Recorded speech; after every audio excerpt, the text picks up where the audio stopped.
Welcome to Illuminati Silver. We tell you the truth about silver. Today is Saturday the 1st of October 2022 and we're publishing our gold and silver weekly update for the week ending the 30th of September.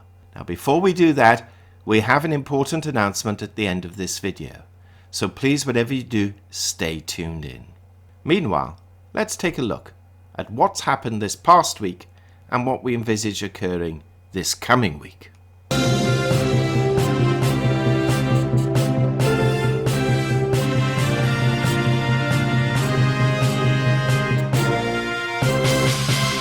Looking at precious metals first, gold rose $17 last week, rising from $1,644 to $1,661, having hit a high of $1,675 and a low of $1,615, a rise of 1%, but putting in a lower high and a lower low compared with the week before. In sterling terms, gold finished the week at £1,489, that's down £28.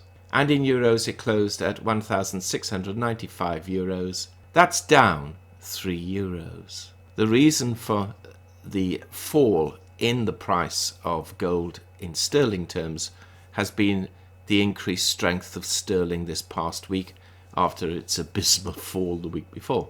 Now silver rose 15 cents, rising from $18.89 to $19.04, having been as high as $19.30 and as low as $17.98, a rise of 0.8%, very similar to gold, just marginally less. And again, though, like gold, putting in a lower high and a lower low than the week before.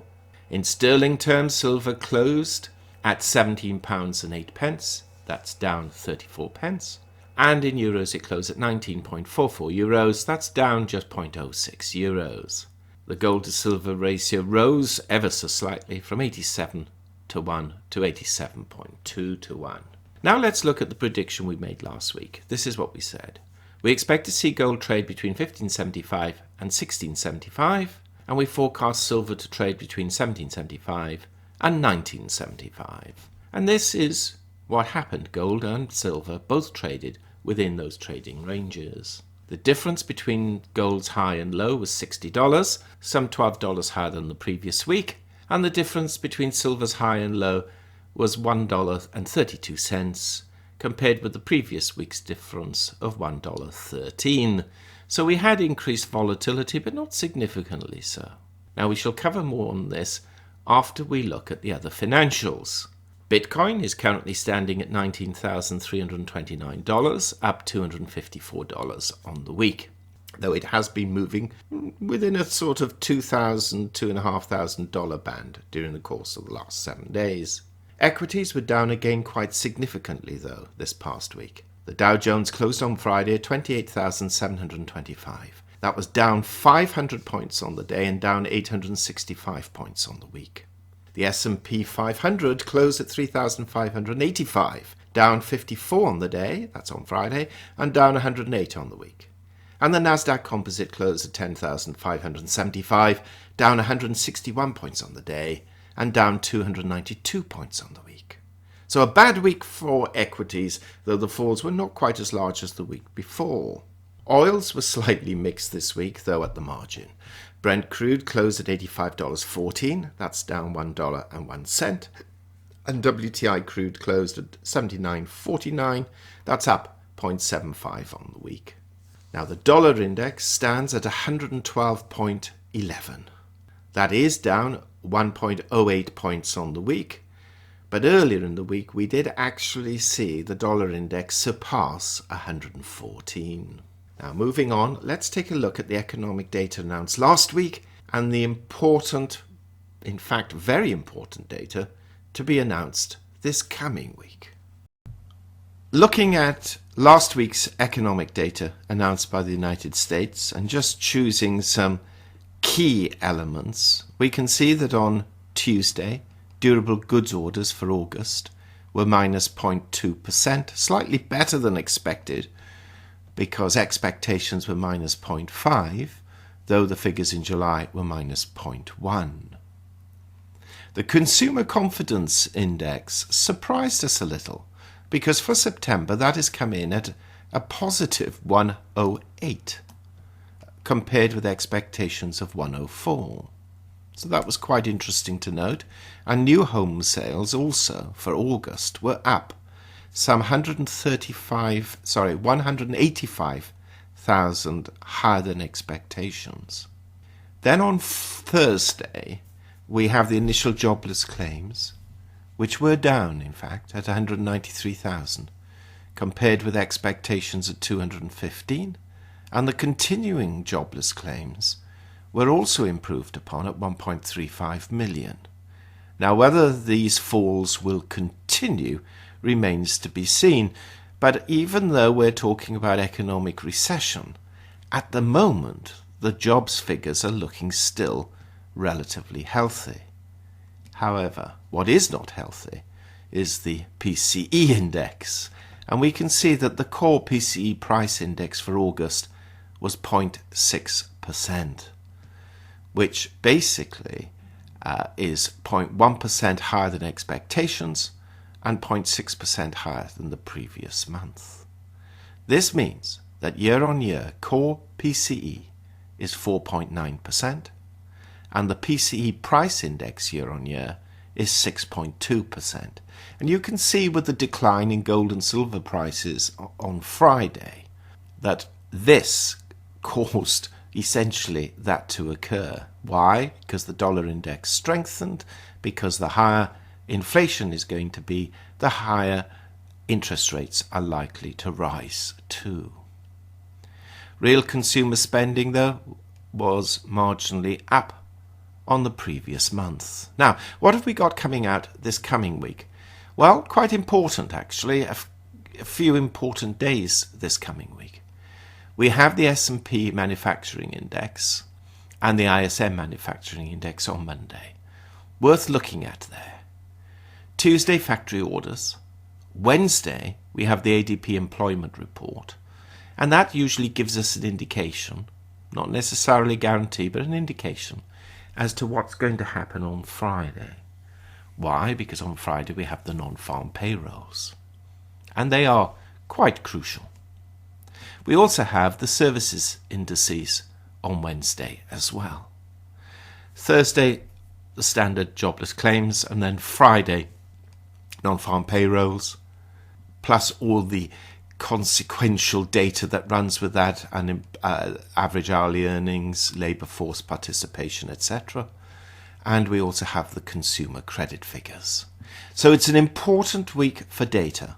Now, when I say important, it would be even more important if the Fed's FOMC had a meeting in October, because, quite frankly, it would base a lot of its next interest rate decisions on these figures. But as they're not meeting now until November, these figures are very important. The impact will be slightly less than if there was an imminent meeting.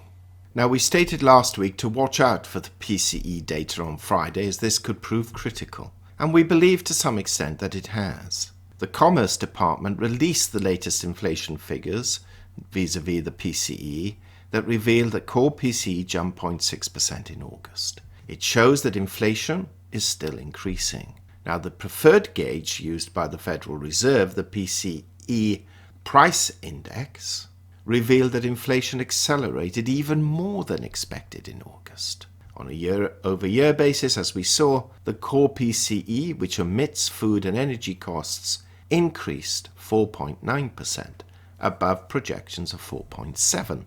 And it's important to bear this in mind because this will be on the analysts' minds too. Now, gold began to stage a recovery before these figures were announced, and silver did though manage to bounce off a major support level of $18. Now, we mentioned last week the chartists or technical traders are now rather despondent gold and silver prices and expect to see gold eventually decline to $1,500. And we can also see that occurring in the months to come. The trend will be confirmed though should gold breach 1,600, which it hasn't done so far. To the upside, we must see gold rise above 1,750 and really significantly surpass 1,800.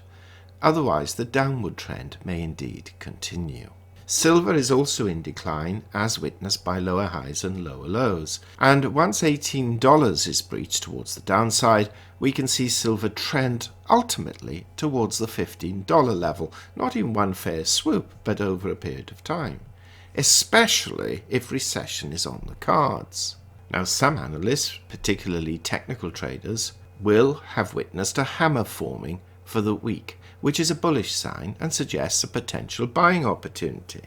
That, in our view, will be short-lived though, especially providing the US dollar remains strong. And whilst there may be an odd dip here and there over the next few weeks, and a few blips as well upwards, we still expect the dollar to remain strong of the major currencies, and therefore continuing headwinds for precious metals. Now, that said, we are unlikely to see another change of interest rates in the US until November, and so we're expecting really a period of consolidation between now and then, though we suspect overall the trend to be downwards, even though there may be a few upward blips in between. We suspect, unless there is some major announcement over the weekend, gold and silver prices to open slightly lower on Monday, though if the technical chartists are right, we may see a little blip in silver. So what are we expecting to happen over this coming week? Well, we're expecting gold to trade roughly between $1,600 and $1,700, with $1,550 to $1,725 as outliers. We forecast silver will trade between $1,775 and $1,975, with $1,725 and $2,025 as outliers, though we will be quite surprised if it does hit $20. Of course, we still have to bear in mind and watch out for the situation in Ukraine, because as tensions increase even further there and more threats coming, that will provide an opportunity to keep gold and silver, and particularly gold prices, higher because of the risk potential involved. Now, at the start of the video, we said we've got an important announcement. Last week, we announced that we are planning on changing the name of the channel, and thank you to everyone who suggested alternative names. What we'd like to do is to get a view from you as to when we do change the name, which we suspect is likely to be in November, basically how you would like us to conduct our channel. Our thoughts at the moment is to produce 3 videos a week. One video talking about wealth and how to increase it or not lose it. The second video to cover items such as non-precious metals, so they could include equities, cryptos, bonds and other asset classes. And then the third video of the week, probably the weekend one, talking specifically about gold and silver. They are our thoughts at the moment, but at the end of the day, we have to satisfy you, our audience, that we're providing the information that you require. So please feel free to share your suggestions in the comments below. Meanwhile, thank you so much for listening. Please, if you haven't done so, subscribe and press the bell sign, and also have a wonderful weekend and a prosperous week ahead. Illuminati silver owners come from a background of banking, international wealth management and economics. Having now retired from these worlds, we are not qualified to give investment advice. Therefore, this and other productions must not be deemed to be giving such advice and merely represent the personal views of its owners.